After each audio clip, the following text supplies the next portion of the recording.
ভয় পেয়ে জিহুজুরির দিন শেষ। এবার দুশ্মনকে কাঁপাবে বাংলাদেশ। এতদিন বাংলাদেশ ভয়ে থাকতো ভারতের, এবার ভারত ভয়ে আছে বাংলাদেশের। সাবেক স্বৈরাচার সরকার বাংলাদেশকে ভারতের লেজুর বানিয়ে রেখেছিল। দিল্লির প্রেসক্রিপশনেই চলতো ঢাকার সরকার। ভারতের দেখানো পথে এখন আর হাঁটবে না বাংলাদেশ। গোলামির হাতকড়া ভেঙে ছাত্র জনতা নতুন বাংলাদেশ গড়ার পথে।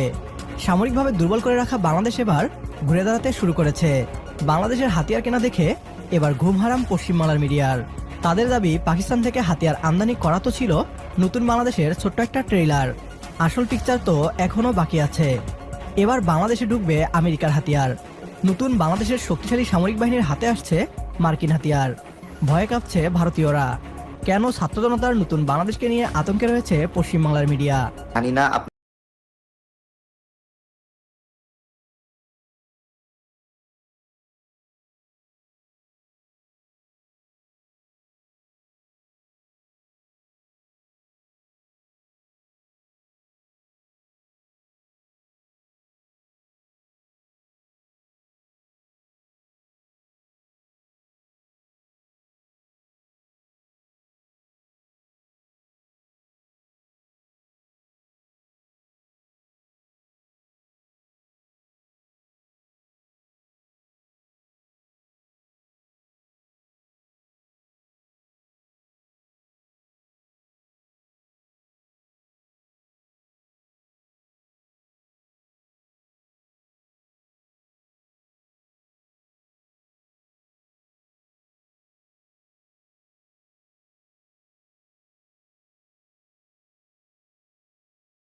আসসালামু আলাইকুম। ডক্টর ইউনূসের কঠিন চালে গলা শুকিয়ে গেল ভারতের শেখ হাসিনা ও মোদিকে ছ্যাঁকা দিয়ে নতুন চুক্তি করল ডোনাল্ড ট্রাম্প। ভারতীয় মিডিয়া তোলপাড়, চিন্তায় ঘুম হারাম মোদির সরকারের।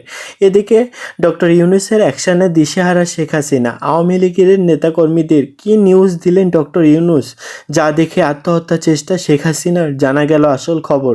চলুন তাহলে ফিরে যায় আসল খবরে। ভয় পেয়ে জিহুজুরির দিন শেষ। এবার দুশ্মনকে কাঁপাবে বাংলাদেশ। এতদিন বাংলাদেশ ভয়ে থাকতো ভারতের, এবার ভারত ভয়ে আছে বাংলাদেশের। সাবেক স্বৈরাচার সরকার বাংলাদেশকে ভারতের লেজুর বানিয়ে রেখেছিল। দিল্লির প্রেসক্রিপশনেই চলতো ঢাকার সরকার। ভারতের দেখানো পথে এখন আর হাঁটবে না বাংলাদেশ। গোলামির হাতকড়া ভেঙে ছাত্র জনতা নতুন বাংলাদেশ গড়ার পথে। সামরিকভাবে দুর্বল করে রাখা বাংলাদেশ এবার ঘুরে দাঁড়াতে শুরু করেছে। বাংলাদেশের হাতিয়ার কেনা দেখে এবার ঘুম হারাম পশ্চিমবাংলার মিডিয়া।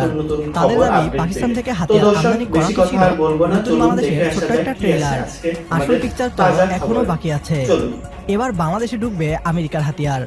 নতুন বাংলাদেশের শক্তিশালী সামরিক বাহিনীর হাতে আসছে মার্কিন হাতিয়ার। ভয়ে কাঁপছে ভারতীয়রা।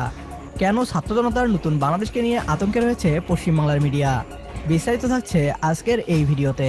জানি না আপনারাও এরকম ভাবছেন কিনা যে আজকের ঘটনার পরে শেখ হাসিনার অবস্থা কি। আমার তো মনে হচ্ছে টেনে টেনে চুল ছিঁড়ছে শেখ হাসিনা। যে কোনো সময় শুনবেন যে আপার নাই, এটা কিন্তু অবাস্তব কিছু না। যে কোনো সময় শুনতে পারেন যে আপার নাই। কেন নাই? কারণ যেসব ঘটনা বাংলাদেশে বর্তমান ঘটতেছে, আপার যে কোনো সময় আত্মহত্যা করতে পারে। এখন আওয়ামী লীগ এর প্রশ্নে বিএনপির যে বক্তব্য বা জামাতের যে বক্তব্য, এখানে আমার কাছে একবারে পরিষ্কার মনে হচ্ছে তারা তাদের মাঠের যে ভোট, এই ভোটকে টানার জন্য বা তাদের দিকে আকর্ষিত করার জন্য তারা এই ধরনের বক্তব্য দিচ্ছে বলে আমার কাছে মনে হয়। বাংলাদেশের ভিতরে ডক্টর ইউনূস সাহেব বিএনপির সাথে কি এমন কাজ করলো যে যার কারণে শেখ হাসিনা নিজেই আত্মহত্যা করার পথ বেছে নিচ্ছে এবং কি নিজের মাথার চুল নিজেই টেনে ছিঁড়ছে? তো কি এমন ঘটনাটাই না ঘটালো ডক্টর ইউনূস বিএনপির সাথে? আর আরও একটি গরম খবর আছে। এই যে বাংলাদেশের ছাত্র জনতা, শিক্ষার্থী সমন্বয়ক সবাই মিলে যখন বলছে যে শেখ হাসিনার দল আওয়ামী লীগ নিষিদ্ধ করতে হবে, যেমন ছাত্রলীগ নিষিদ্ধ হয়েছে, ঠিক সেভাবে শেখ হাসিনার দল নিষিদ্ধ করতে হবে। কিন্তু জামাত এবং বিএনপি কেন বারে বারে নিষিদ্ধের বিপক্ষে যাচ্ছে? কেন আওয়ামী লীগের প্রতি মায়া কান্না করছে? এর পিছনে আসলে রহস্যটা কি? সব কিছুই জানতে পারবেন আজকের এই ভিডিওর মাধ্যমে। আর শেখ হাসিনা কেনই বা আত্মহত্যার পথ বেছে নিচ্ছে বা নিজের মাথার চুল নিজেই টেনে ছিঁড়ছে? এইমাত্র পাওয়া গরম খবর, এবার ডক্টর ইউনূসের কঠিন চালে গলা শুকিয়ে গেল ভারতের। হাসিনা ও মোদীকে ছ্যাঁকা দিয়ে ডক্টর ইউনূসের সাথে সামরিক চুক্তি করল ডোনাল্ড ট্রাম্পের আমেরিকা। ভারতীয় মিডিয়ায় তোলপাড়, চিন্তায় ঘুম হারাম নরেন্দ্র মোদীর। বেরিয়ে এলো চাঞ্চল্যকর তথ্য। এদিকে ডক্টর ইউনূসের অ্যাকশনে দিশেহারা শেখ হাসিনা ও আওয়ামী লীগের নেতাকর্মীরা। বিএনপিকে নিয়ে একই সুখবর দিল ডক্টর ইউনূস, যা দেখে আত্মহত্যার চেষ্টা করলেন ভারতের পলাতক সাবেক স্বৈরাচার প্রধানমন্ত্রী শেখ হাসিনা। জানা গেল আসল রহস্য। আসসালামু আলাইকুম দর্শক, নতুন একটা নিউজে আপনাকে স্বাগতম। প্রিয় দর্শক, বাংলাদেশে বর্তমান রাজনৈতিক অবস্থা প্রেক্ষাপট নিয়ে গুরুত্বপূর্ণ কিছু ভিডিও নিয়ে আপনাদের সামনে হাজির হয়েছি। ভিডিও শুরুতেই বেশ কিছু অংশ বিশেষ দেখে নিশ্চয় আজ করতে পেরেছেন আজকে আমরা কোন বিষয়গুলো নিয়ে আলোচনা করব। যে ভিডিওগুলো নিয়ে রীতিমতো রাজনৈতিক মহলে চাঞ্চল্যকর অবস্থার সৃষ্টি হয়েছে, নেট দুনিয়া তোলপাড় শুরু হয়েছে। বুঝতেই পারছেন আজকের ভিডিওটি কতটা গুরুত্বপূর্ণ। ভিডিওটি শুরু থেকে শেষ পর্যন্ত ধৈর্য সহকারে দেখে একটি লাইক দিয়ে সবাইকে শেয়ার করে দিন। আমাদের চ্যানেলে নতুন হলে চ্যানেলটি সাবস্ক্রাইব করে পাশে থাকা বেল আইকনে ক্লিক করে রাখুন। চলুন আর কথা না বাড়িয়ে ধারাবাহিকভাবে আজকের বিস্তারিত সংবাদগুলো দেখে নেই। এখন আমেরিকা হাত কামড়াচ্ছে, অন্যদিকে ভারতও চিন্তা শুরু হয়েছে। চীন, আমেরিকা পাকিস্তানকে যে অস্ত্রগুলো সাপ্লাই করবে, এবার পাকিস্তান সেই অস্ত্রগুলো এবার বাংলাদেশেও পাঠাবে। ভয় পেয়ে জিহুজুরির দিন শেষ, এবার দুশ্মনকে কাঁপাবে বাংলাদেশ। এতদিন বাংলাদেশ ভয় থাকতো ভারতের, এবার ভারত ভয়ে আছে বাংলাদেশের। সাবেক স্বৈরাচার সরকার বাংলাদেশকে ভারতের লেজুর বানিয়ে রেখেছিল। দিল্লির প্রেসক্রিপশনেই চলতো ঢাকার সরকার। ভারতের দেখানো পথে এখন আর হাঁটবে না বাংলাদেশ। গোলামির হাতকড়া ভেঙে ছাত্র জনতা নতুন বাংলাদেশ গড়ার পথে। সামরিকভাবে দুর্বল করে রাখা বাংলাদেশ এবার ঘুরে দাঁড়াতে শুরু করেছে। বাংলাদেশের হাতিয়ার কেনা দেখে এবার ঘুম হারাম পশ্চিমবাংলার মিডিয়ার। তাদের দাবি পাকিস্তান থেকে হাতিয়ার আমদানি করা তো ছিল নতুন বাংলাদেশের ছোট্ট একটা ট্রেইলার, আসল পিকচার তো এখনো বাকি আছে। এবার বাংলাদেশে ঢুকবে আমেরিকার হাতিয়ার। নতুন বাংলাদেশের শক্তিশালী সামরিক বাহিনীর হাতে আসছে মার্কিন হাতিয়ার। ভয়ে কাঁপছে ভারতীয়রা। কেন ছাত্র জনতার নতুন বাংলাদেশকে নিয়ে আতঙ্কে রয়েছে পশ্চিমবাংলার মিডিয়া? বিস্তারিত থাকছে আজকের এই ভিডিওতে। প্রকৃত স্বৈরাচার শেখ হাসিনাকেও আমরা ভারতের কাছ থেকে ফেরত চাইব। হেসে ফেললেন ভারতের প্রধানমন্ত্রী নরেন্দ্র মোদী। হেসে ফেলার মতোই তো কথা। এমন কথা শুনেছেন বাংলাদেশের অন্তর্বর্তীকালীন সরকারের প্রধানমন্ত্রী, যদিও পদটা হচ্ছে বিশেষ উপদেষ্টা মোহাম্মদ ইউনূস। কি বলেছেন তিনি জাতির উদ্দেশ্যে ঘোষণা করেছেন, প্রাক্তন প্রধানমন্ত্রী সব চক্রান্তের অপরাধী শেখ হাসিনাকে ভারত থেকে দেশে ফিরিয়ে এনে তার বিচার করা হবে। অন্যদিকে আবার আমেরিকা আবার হাত কামড়াচ্ছে যে শেখ হাসিনা সরকারকে সরিয়ে এই কাদের বসালাম আমরা। এখন আমেরিকা হাত কামড়াচ্ছে, অন্যদিকে ভারতও চিন্তা শুরু হয়েছে। কারণ বাংলাদেশ আবার পূর্ব পাকিস্তান হয়ে গেছে। পাকিস্তানের সঙ্গে হাত মিলিয়েছে, নতুন করে বাণিজ্য শুরু করেছে এবং সেই বাণিজ্যটা এমন দিকে যাচ্ছে যে এই দেশটার সহযোগিতায় খুব অচিরেই অস্ত্র এবং মাদক সাপ্লাই হবে, যেটা কখনোই শেখ হাসিনার আমলে হয়নি। চীন, আমেরিকা পাকিস্তানকে যে অস্ত্রগুলো সাপ্লাই করবে, এবার পাকিস্তান সেই অস্ত্রগুলো এবার বাংলাদেশেও পাঠাবে। কারণ একটা জম্মু কাশ্মীর সীমান্তে অশান্তি সৃষ্টি করে পাকিস্তানে চলছে না, পারছে না।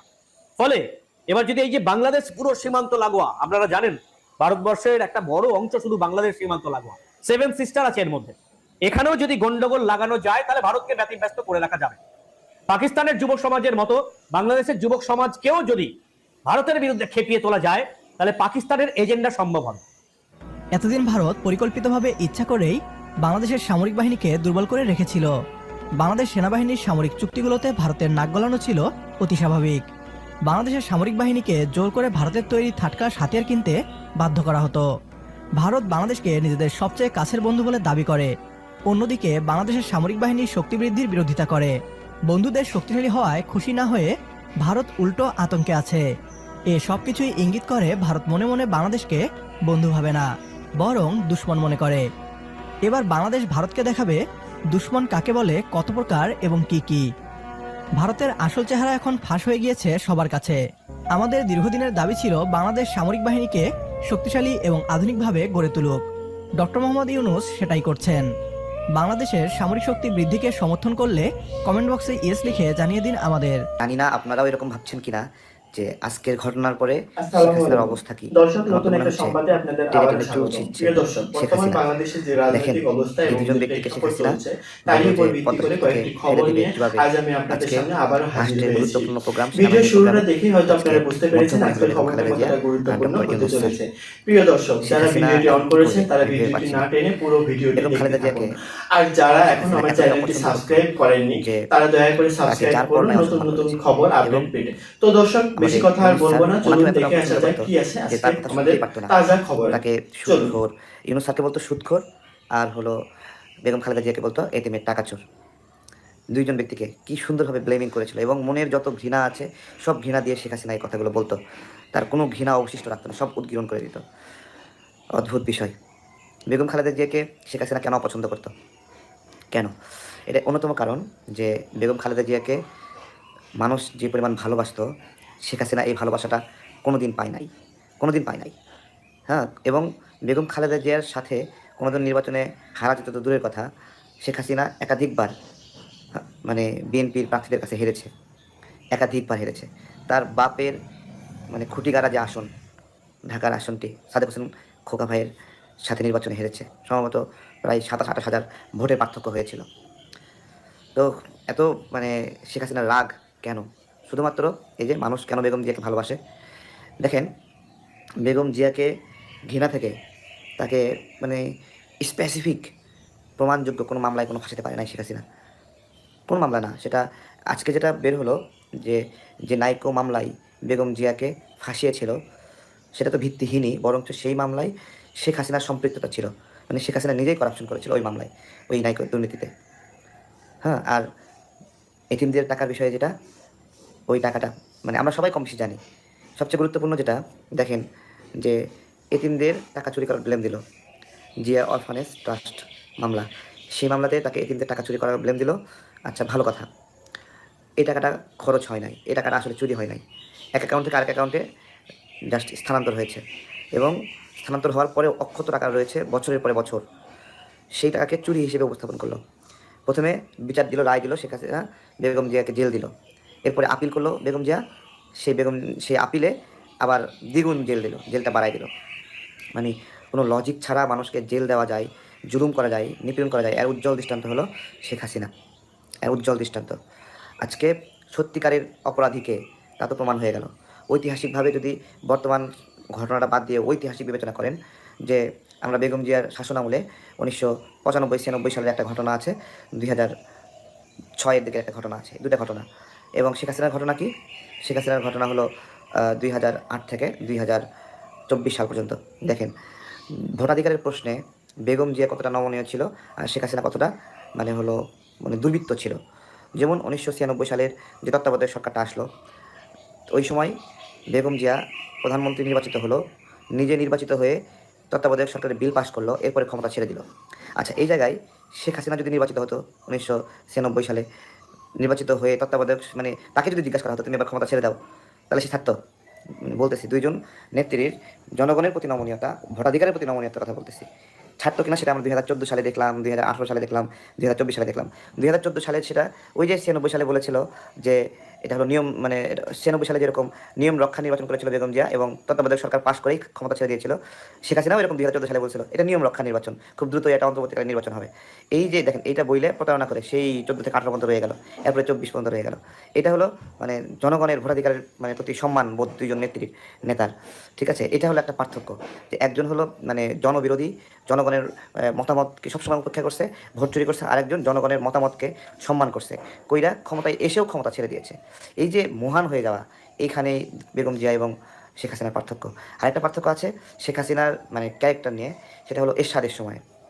এরশাদের সময় মানে এরশাদের সঙ্গে কেউ যেন নির্বাচনে না যায়, এই জন্য সে খুব চালাকি করে বললো যে এরশাদের সাথে সে নির্বাচনে যাবে, সে জাতীয় বেঈমান। আল্লাহর কি খেলা, শেখ হাসিনাকে ওই সময় জাতীয় বেঈমান হিসেবে প্রমাণ করে দিলেন। শেখ হাসিনা নিজেই এরশাদের সঙ্গে ভোটে অংশ নিল, আর জাতীয় বেঈমান হয়ে গেল। এই যে বিভিন্ন সময় আপনার নিজের রূপ বদলানো, এইটা কেবল শেখ হাসিনা দ্বারাই সম্ভব। অন্যদিকে বেগম জিয়া সেই জায়গাগুলোতে কখনোই নিজেকে কলুষিত করেন নাই। ঠিক আছে, এটাই দুইজনের মধ্যে পার্থক্য। এবং এরকম একটা পার্থক্যের অ্যানালাইসিস 2023 সালে আমি একটা ভিডিওর মাধ্যমে দিয়েছিলাম। এরপরের দিন ক্ষিপ্ত হয়ে একবারে সকালবেলা শেখ হাসিনা ফোন করেছিল ফোন করে বলেছিল মানে এই যে তুলনামূলক ভিডিও বানিয়েছি কারণ কি 2023 সালে, ঠিক আছে।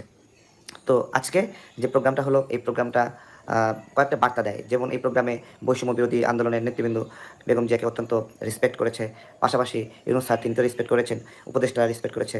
অন্য আজকের প্রোগ্রামটা ছিলই মনে হচ্ছিল বেগম জিয়ার জন্য। যে কোনো সময় শুনবেন যে আপার নাই, এটা কিন্তু অবাস্তব কিছু না। যে কোনো সময় শুনতে পারেন যে আপার নাই, কেন নাই? কারণ যেসব ঘটনা বাংলাদেশে বর্তমান ঘটতেছে, আপা যে কোনো সময় আত্মহত্যা করতে পারে। তাহলে বাঁচানোর মতো সান্ত্বনা থেকে পাশে রাখবে, বাঁচিয়ে রাখবে, সেরকম মানুষ দেখি না। বুঝতে পারছেন? সেরকম মানুষ কিন্তু নাই।